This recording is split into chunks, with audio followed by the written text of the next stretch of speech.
How are you doing? I'm doing great. What are we talking about today? Today we're talking about the LA series of the Bernina sergers, or overlockers if you're outside of the US. And we're going to talk about the differences between the A50 and the A60, what are the main differences, how to actually properly start using these machines and have fun with them. I enjoy using these machines so much that I do have an LA90 at home. I'm actually a Bernina ambassador. Today we're not here trying to sell anything. We're here just trying to show and share the knowledge of how to use these machines, what's the difference between these machines. That's what we're going to be doing here today, and I hope you have fun. Here we have the A50, and the difference between the A50 is that we do not have a screen on this machine, and the A60 will have a screen, and we'll talk about the screen in the later part of this video. So now we're going to thread this machine. Right now it's set up for a 3 thread. We're going to cut the thread. And to thread any machine, you should raise the foot so that it opens up the discs, the tension discs. By raising the foot, if you look inside this area, you would see the discs open and close. And we want to be with open discs so that we can easily pass the thread through them and we can pull them out without resistance. So we are taking all the old collar thread out and we're going to remove these cones. If you're ever at home and having some tension problems that you're not understanding why that stitch is doing what, it's helpful to thread your machine according to the color that you see right here with the yellow, green, blue, red, and then you can understand which part of the stitch is what. So you can understand that the yellow would be your left thread or left needle, the green will be your right needle, the blue will be your upper looper, and the red will be your lower looper. So we're going to try to thread kind of according with the collars. So at your telescope pole right here, you can see the collars that you need to thread and where they should belong. So we have left needle and the back, right needle and the front, the upper looper back here, and lower looper back here. And you're going to just follow, link through that, and then you're going to floss like you would be flossing your teeth until you hear that little click. So go through the path, hold it like if you're going to floss, push it down, and you hear that little click. So one more time.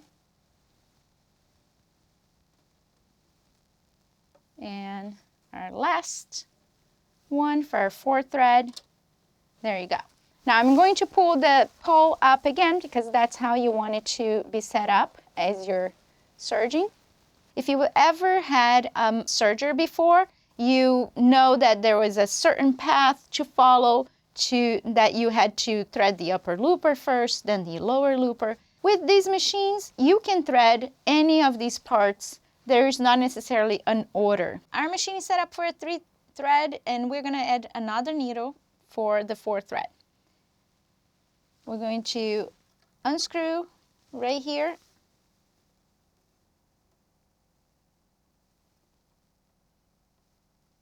Until we can pop up the needle, and you can see it in the little window right here that your needle is all the way down.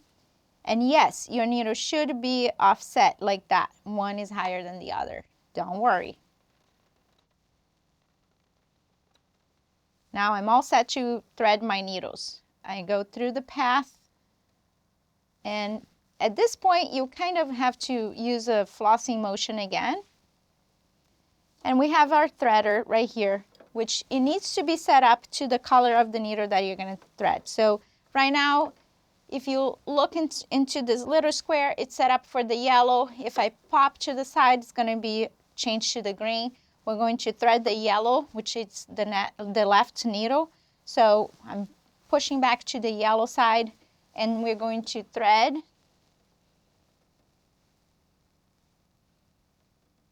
And And there you go. That easy. I just need to pull it to the back. Another thing that this machine can do is we can push the foot to the side so that it makes it easier to thread anything. So at this point, if you want to lower your knife, you can, so that you can thread those needles. You can pop the foot to the side. It makes more room for you to use, for you to thread everything. So this is very similar to the domestic machines. And if you watch our previous video on a domestic machine, the threader uses, it works pretty similar in that sense. So right now we're going to do the left needle, pull it out of the way. I like to put it under the foot so it's out of the way and to the side. So now we're going to do the air threading part and the loopers. We're going to first engage the channels down here by turning this knob. As you do that, you'll see the channels engage right here. So now I know that my thread will go through the path and onto the looper. So make sure that you give yourself a nice long slack, and then you're going to hover the thread over the little hole. And as I press the paddle, it will pull that thread into the channels. And there you go. It came out right here. So I'm going to, again, pass under the foot and keep it there. Now my last one, which is the upper looper, I'm giving myself a nice long slack. I'm going to hover over the little hole right there, and there you go. We have that thread right here, and that's it. How easy it is. It's all set. Now I need to disengage the channel so that I can close the door. If that's engaged, it won't let me close this door. So make sure that you turn off the tunnel engagement right there, and then you can close your door and you're ready to serge. Before I start sewing something, I like to run a length of the thread. Your machine will not sew if you don't lower your foot. So right now my foot is up, and if I press my foot pedal, it will beep. If you hear that beep, it's because something is open, something is up. So just lower your foot and you're ready to go. A couple other things that we didn't have to change anything, but you might need to change it later. Right up here, you have the presser foot pressure. You can change that to a lighter or a heavier pressure, depending on your fabric. Down here, if you change the width of the cutting knife, it will widen or narrow, make it that space narrower. And then lowering and lifting the knife. So right now I just raise the knife. On the side here you have the MTC, which is like a fine touch adjustment for your thread to just be right next to your fabric. And you also have a button for regular overlock and rolled ham right here, which is easy to change with just pulling and pushing forward. Also on the inside of this, the A50 has an option of speed. You can sew at regular speed, or you can press the button for a half a speed, so it will sew a little bit slower.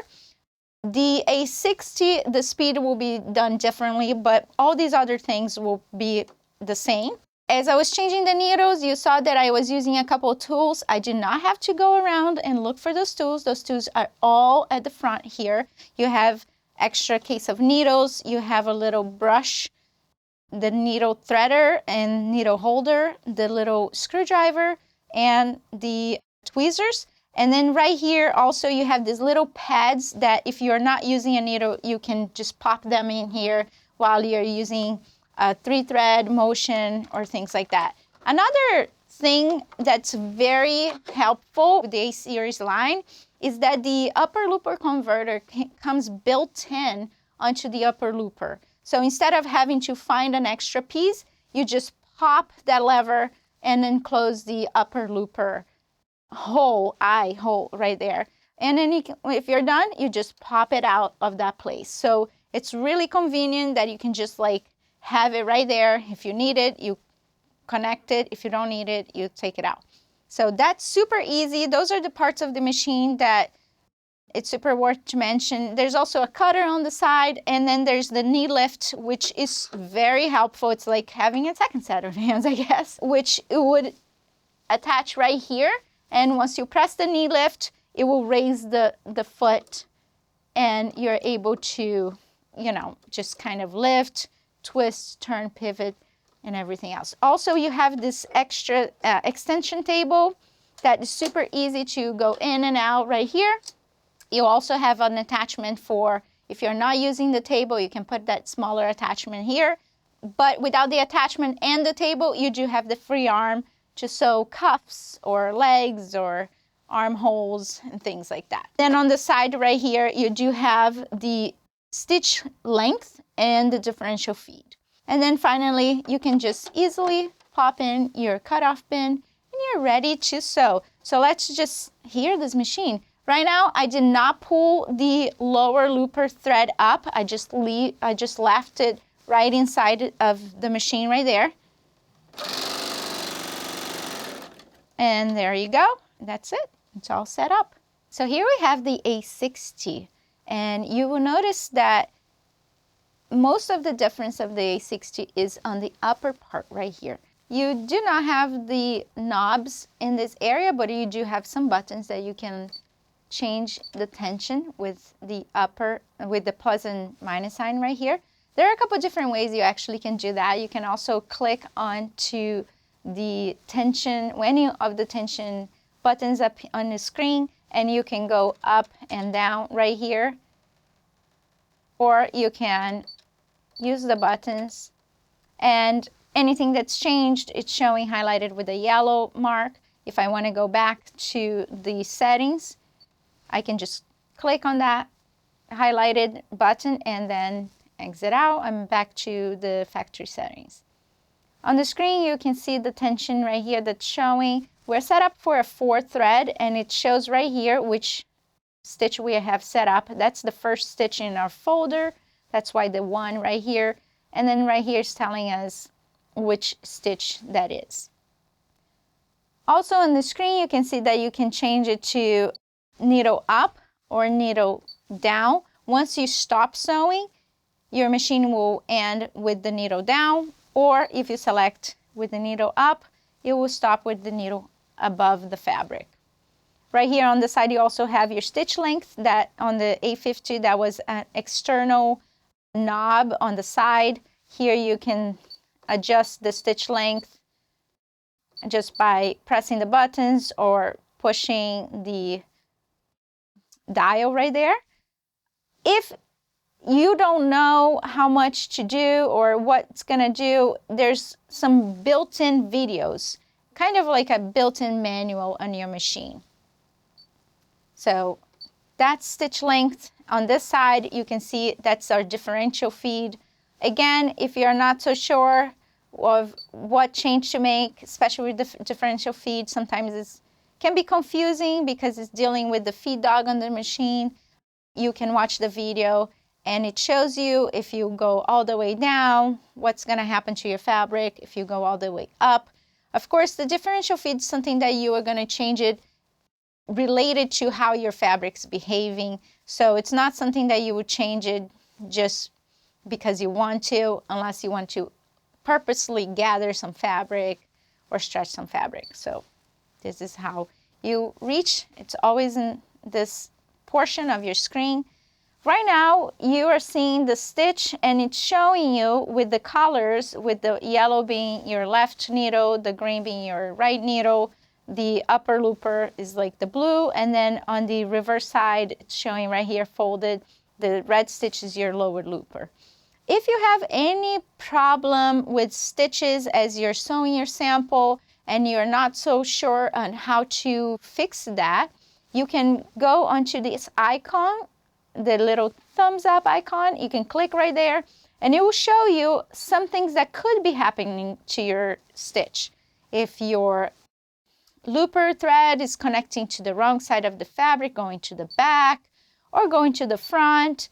If you find what's your problem, you can click on that and it will suggest what's the change that you need to do. For example, in this case, increase the right needle thread tension, and you would do that tension not as a big change. You can start with a couple degrees of change and see how it goes, and then you can change it. You can go from there until you achieve the best results. That's, again, going to be very dependent on the fabric that you're using. So this is a super helpful way to fix any tension that you're not so sure, or stitching that it's kind of looping. So this is an easy way to figure out how to fix that. You also have these two views right now. Like if you click on the color stitching, it will go to all gray. If you click it again, it will show you each color, which is what each color is. Left needle, right needle, upper needle. If you don't need that, if it's distracting, you can just click it to gray, and it's just showing the regular stitching, how it would look in just a plain thread. We talked about how the A50 had that inside button to change speed. The A60, you have this little speedometer right here on the screen, and you can lower the speed or raise the speed. This is set up for the fastest speed. If you want to lower that speed, you can lower right here. And there you go. You see that's yellow. That means some change was made. If you want to go back to the factory settings, just click back onto that yellow, and it's gone. It's back to 1500 stitches.